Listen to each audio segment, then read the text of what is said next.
Hey, hi, this is Rabbi David Mivasair, a member of Independent Jewish Voices, Canada. I happen to be right at this moment in Bethlehem, and I want to talk with you for a couple minutes about what's going on right here and how you can be helpful. There's a lot that we can do in Canada. I'm in Bethlehem. I've spent more than a week in the Palestinian territories. I've been with Bedouin in the South Hebron Hills. I've been in Ramallah. I've seen what's going on in certain Palestinian neighborhoods in Jerusalem that are being taken over by radical, militant, extremist Jews. And I just want to give you a little introduction to where I am and then talk about something that we all can do in Canada. And you know, to my great regret, I have to say, Canada is part of the problem. Canada is very much part of the problem. Canada is not part of the solution. We all who are watching this might think that the conservative government under Stephen Harper was worse than Netanyahu. We know that Stephen Harper supported the settlers, supported expulsions, supported home demolitions, supported all that stuff, actually even worse than Netanyahu did. Harper was horrible. And then we got Justin Trudeau. So Justin Trudeau, on this issue, and his liberal government, they talk the talk, but when they go to walk the walk, they're not walking any better than Stephen Harper did. Justin Trudeau is just as complicit and as implicated in the crimes against humanity that are going on here as Stephen Harper was. So all of us Canadians, with our tax money, and some of us with our votes, are supporting absolutely horrible daily atrocities against Palestinian human beings who have the right to live in peace and safety with justice, equality, and freedom, just like you and me. But that ain't happening for them, and it hasn't happened for longer than I've been alive on this earth. So I just want to give you a little orientation first to where I am, and then I want to talk about something that I want everybody watching this to do. Please. So short orientation is, as I said, I'm in Bethlehem. This is what a part of Bethlehem looks like. Bethlehem is the place where my namesake, I'm David Mivasair, the original dude called David, which is spelled the exact same way in Hebrew. Dude is the same as David. The original dude named David, according to the Bible, which honestly, truly, I believe, he was born here. David, King David, later on in his life, he was born here. He was the youngest son of Jesse. He had a lot of big brothers. He walked with the sheep in the fields right down there. You can see how the land falls away, goes down, down, down, down, many hills. Shepherds still wander there, but they can't go very far today. They are trapped. They are stuck. They're boxed in. They're controlled by Israeli soldiers and Israeli settlers.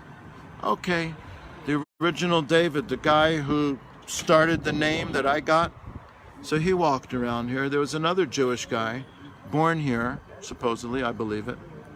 And he was born up the hill here where those lights go. At the top of the hill where the lights go, there's this Church of the Nativity.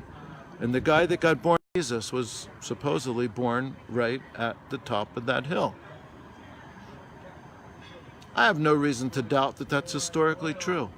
So that makes this place, Bethlehem, a very, very special place in the consciousness of well over 1 billion people. I'll give you a little view here. You see those? See that building down there where that car is turning? That's the central bus station in contemporary Bethlehem. Those big banners, you see these banners hanging up and down here? Those are huge Coca-Cola advertisements. Coca-Cola. Very big thing here. In Palestine, there's a Palestinian franchise for Coca-Cola.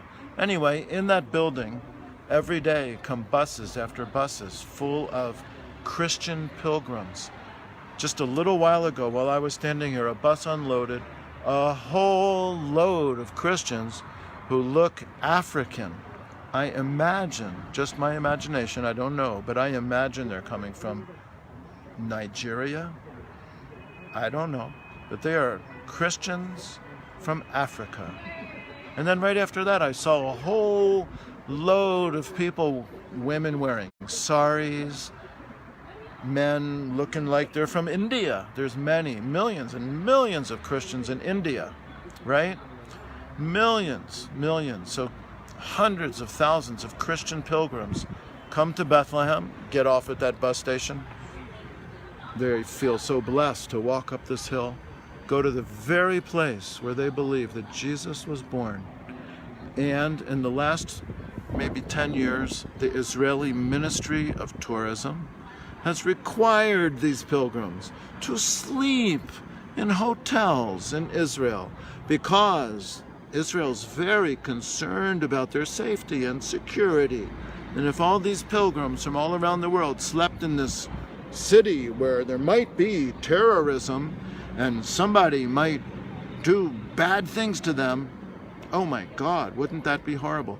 So no, they have to sleep in Israel, spend all their money in Israel, pay Israeli hotels, eat food in Israeli restaurants, buy souvenirs from Israelis instead of the Palestinians who live here, the very Christian Palestinians who live here, the ones who used to make their living and support their families and feed their children and pay for their children's education and take care of their elderly parents and everything because Christian pilgrims came here and spent their money here, spending their money in Israel now.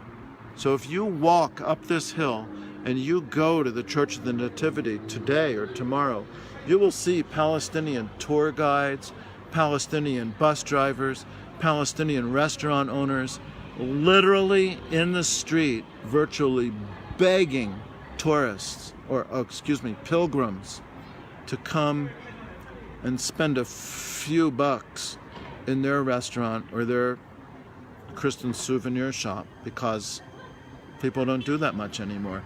It's just one more way that Israel's like starving out the Palestinians. So what can we Canadians contribute to this? Right now, and for the next 3 days, until May 9th, about 11:30 in the morning, what we Canadians can do is one very specific thing, and I urge everyone who's seeing this, please share this, and please tell everyone you know in Canada about what I'm going to say right now.